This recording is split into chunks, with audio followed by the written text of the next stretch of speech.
Dans tous les coins sombres, des monstres attendent notre chute pour nous sauter dessus et nous détruire. Cette règle, Batman lui-même n'y échappe pas. Venu de la sinistre prison de Santa Prisca, un nouvel et formidable adversaire se présente à Gotham pour venir à bout du Chevalier Noir. Son nom, Bane. Un fléau qui poursuivra le justicier jusqu'au bout afin de le briser tant physiquement que psychologiquement et prouver sa supériorité sur lui.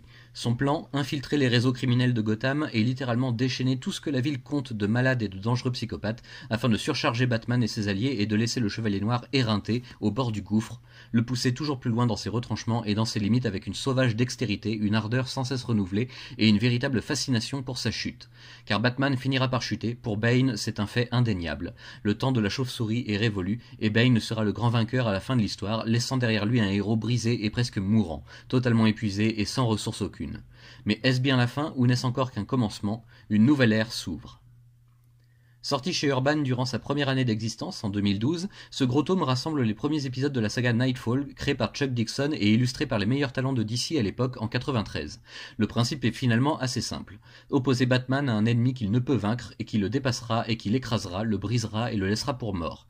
La lente chute du héros de la nuit est difficile à concevoir et pourtant c'est bien ce qui se passe sous nos yeux, page après page, combat après combat, nuit après nuit. Des missions tout simplement épuisantes et des vilains totalement déchaînés, faisant de la ville un véritable enfer, tandis que Bane savoure son triomphe inéluctable et que Batman s'échine à combattre malgré tout un par un les malades en liberté, jusqu'à n'avoir plus aucune protection pour lui-même.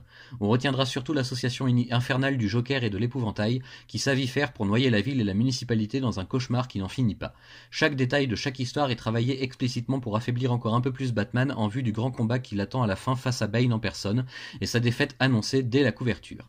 Une œuvre impitoyable qui marquera d'une pierre noire la carrière du Chevalier Noir pour un bon moment, car c'est toute une saga qui débute avec cette chute désespérée. Édité en 5 tomes dans tout chez Urban, c'est avec plaisir que je vous les chroniquerai tous au fur et à mesure de mes lectures, car il en reste malgré tout encore beaucoup à dire sur Nightfall et ses enjeux et conséquences.